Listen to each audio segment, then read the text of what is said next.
Hey everybody, and welcome back to Shunick Missing Persons. Today we're going to talk about what is a missing person. I found, especially recently, a lot of people don't have a great understanding of exactly how complex and variable missing person circumstances are. The outline of today's lesson is going to be defining what a missing person is. Then we're going to talk about what missingness is. Then we're going to look at the legal federal definitions of missing person cases. And finally, we're going to look at some statistics from 2022. Most of the research that I'll be using concerning the legal definitions and the statistics are going to come from the NCIC. The NCIC is the National Crime Information Center, and they are the federal organization that police are required to submit all missing person reports. One of the things to keep in mind when we're talking about data and statistics is that this is only based on reported cases, and we simply do not have the information for unreported missing person circumstances. So the first thing we have to talk about in this video is what a missing person is. I think if I was in a classroom with you guys and I just said, all right, let's go ahead and define it out, we would get probably a lot of different answers, but they would all sort of have the same idea behind it. I think many of us that are advocates have a pretty standard definition. There is a legal definition. The US legal definition is a person 18 years or older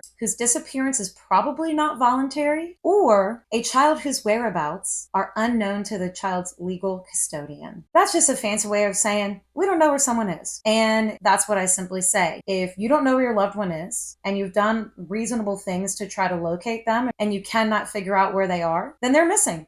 And sometimes when you file a police report, they can locate that individual pretty quickly, and sometimes they can't. But as we'll see, most missing person cases are solved quickly, or at least solved within the year.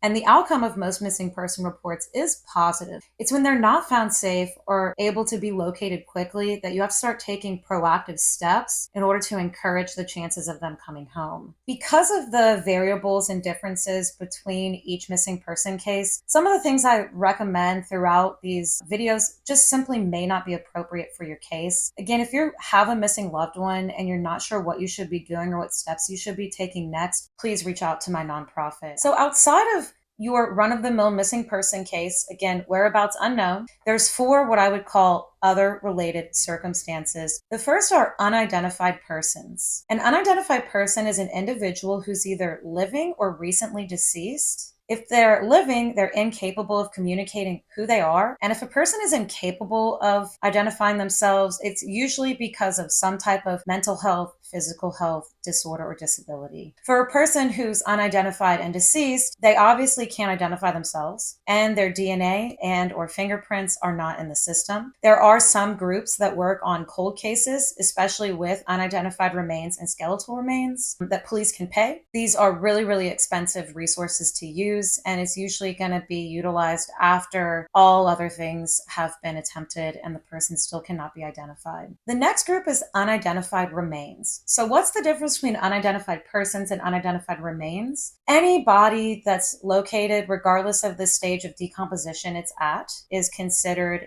remains. But typically unidentified remains are going to be skeletonized remains that have been located sometime after the person has passed away. In order for a set of remains to be considered skeletonized, you have to be able to see at least 50% of the skeleton or bones. You can use dental records, and sometimes if they're not super duper dried out, you are able to get, if not nuclear DNA, then mitochondrial DNA. And from skeletonized remains, you can estimate a lot of things. You can estimate the person's sex, their likely ethnicity. You can gauge their stature, and you can gauge age within reason, but these are all estimations with somewhat broad ranges. The next group are cold case homicides. In a cold case homicide, this is where an individual has been murdered or found deceased, but their case has not been solved. So you've located their remains and maybe put them to rest, but you have no idea what happened or who is responsible. Believe it or not, cold case homicides are relatively rare. Often law enforcement has an idea of who is responsible for the murder, but every once in a while there's really no information out there. When we're looking at cold cases, it usually means that someone has been found deceased for at least a year without their case being solved. And then fourth, and by far the most unusual of all the related circumstances, are the voluntarily missing. What you see on television where people will change their identity and move to another country, and that again is pretty uncommon. Do people do that? Absolutely. Of course they do. It's not under mysterious circumstances where you're not sure what happened. In the few circumstances where I've worked on voluntarily missing cases, it's often when adult family members choose to no longer have contact with their family. And if we get a case where there's an adult who's choosing not to speak with their family, we just let the family members know that they're alive and say if they want to locate that individual, they can hire a private investigator. So the next topic I want to get into is, what is missingness? Missingness is the experience that involves all aspects of a missing person case and campaign. It has a massive emotional, physiological, financial, I mean, you name it, but it can be such a life interrupter for people because not only are you dealing with having to work with law enforcement and work with media and communicate to the public and probably run social media pages and accounts that maybe you're not familiar with, but you're also often taking off of work or spending all of your extra free time looking for your missing loved one. And one of the harsh truths that you have to learn when you have a missing loved one is the police can do a lot, but once they run out of tips, clues, or information, they really can't do much else. Family members or loved ones looking for this missing person have an obligation to work and maintain that exposure and increase engagement with the public so that more information can come to the police. I know that it doesn't seem like that's the way it should work in the real world, but that's how it works. And I'm really sorry that you have to do it. So now let's go ahead and talk about the legal categories that are given to missing person cases. There are 6 different categories. They are juvenile,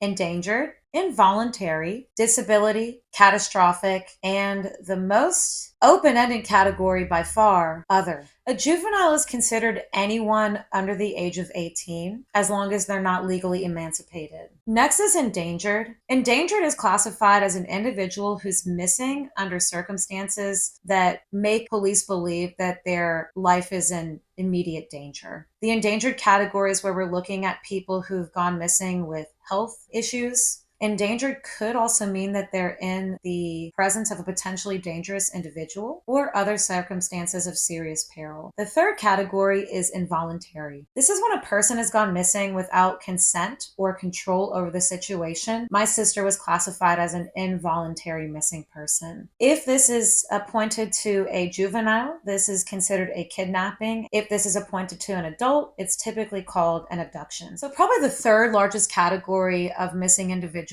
at least in 2022, fell under the disability classification. These are individuals of any age with a mental or physical disability that is putting their life at risk. A lot of the states use something called a silver alert. Some of y'all may have gotten them on your phones. They're very similar to Amber Alerts, but silver alerts are typically used for people with disabilities that have gone missing. Some states use them only for older adult population that typically suffer with disorders like dementia, and other states use them for anyone with a diagnosed disability that has gone missing. It depends on where you live. And as we'll see, each state does things slightly differently. The fifth category is catastrophic. This is when a catastrophe has struck. We're thinking things like the fires in Hawaii, 9/11, big events where lots of people have been put at risk and their lives are at risk. Last but not least, the sixth category is other. And the NCIC does offer 2 subpoints, so I will read them to y'all, but I always wonder, like, who exactly are we putting in these categories and what type of circumstance are we talking about? So other is defined as a person who does not meet any of the other criteria to fall into one of the other categories. And then they have 2 subpoints. An individual for whom there is a reasonable concern for their safety. This can be someone who went hiking and has not returned, someone who went missing with their vehicle and maybe they were tired when they were driving home. 2, a person under the age of 21 who has been declared emancipated but has not made contact with any person. So I guess it's emancipated juveniles and young people and people who potentially have had some kind of accident and we just simply cannot locate them. So last but not least, let's go ahead and look at some statistics.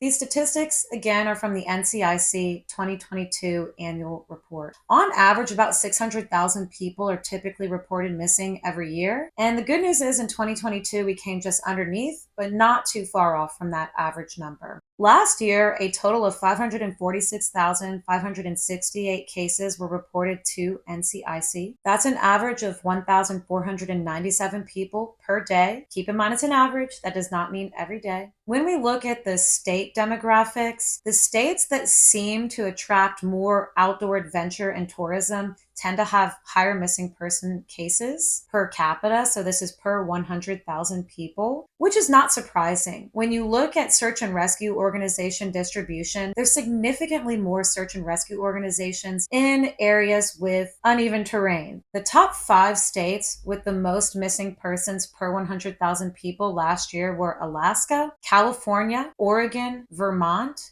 and Washington. So when we look at the statistics, the juvenile category makes up a majority of the reported cases. Juveniles made up 64% of total reported cases in 2022. 34% of them were female, 28% of them were male. When we look at sex differences, there really wasn't a large difference between male and females. Males were slightly higher, but statistically, they were about 50-50. Right now, there is not a way to classify an individual that does not identify as male or female. So when we look at race or ethnicity differences, the NCIC has 5 categories that can be used. They are Asian, Black, they use the term Indian, meaning indigenous, unknown, and white. The most missing person reports were for white people. For white people, it was split by sex. 28% of all cases were white females. 29% of all cases were white males. For Black people, they were the second most commonly reported missing person group. 18% of all cases were Black females. 17% of all cases were Black males.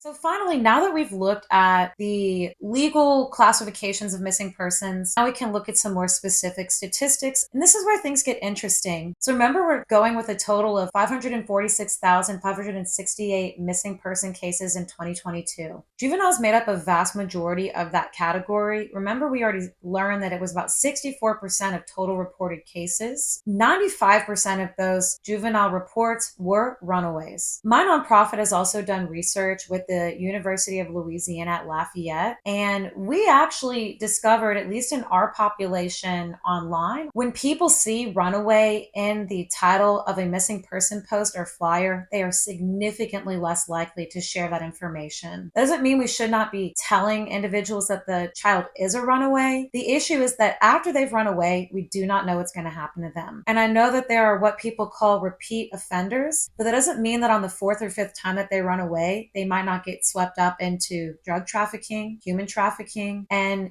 if someone is looking for them, we should try to share that information. When we look at the scary stuff that we think about with juvenile missing person cases, we can look at abductions. Relative abductions were more common at 0.9% of total juvenile missing person cases, and stranger abductions were 0.1%. It's a lot less common than it seems like it is. Familial abductions are significantly more common, and this is usually where an estranged parent, grandparent, or close family member chooses to take the child when they don't have custody. That does not mean the child's life is not at risk. Sometimes it definitely is, but it's a little bit more common. At least you sort of have an idea of what the person who took them is capable of. A stranger abduction, you have no idea what's going on. Ideally, hopefully you can see what the person was driving, what they were wearing, where it happened. So then we can look at the other adult categories. For endangered missing person cases last year, it was a total of 41,111 cases, which is about 0.075% of total missing person reports. The involuntarily missing were even lower than endangered. There was a total of 11,884 reports last year. That's about 0.022%. So, the thing that happened to my sister is really uncommon, although we're dealing with extremely large numbers. So this is still impacting thousands and thousands of people. For disability missing person reports, there was a total of 29,749 total cases, which is about 0.05%. That is the third highest category of the 6.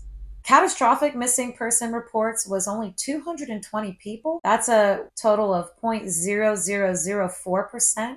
And then finally, the other category, other missing person circumstance. This is the second most common type of report filed. There was a total of 123,000 131 cases reported last year, which is 23% of total cases. So that is a large chunk of people. By the end of 2022, there was a total of 3,480 unsolved cases, which brings us to about 0.0064% total cases unsolved. But a research study came out that showed that on average, 12 people are impacted by each missing person that's reported. So if we look at the totals of current unsolved cases, at least to my knowledge, by the beginning of 2023, there was a total of 26,220 unsolved cases. And if 12 people are impacted by each of those missing person cases, that means right now in our country, in our communities, there's a total of 314,660 people that are suffering with a missing person case. That's too many people. They need our support. And I want all of you out there that are watching this and suffering with a missing loved one to know and always remember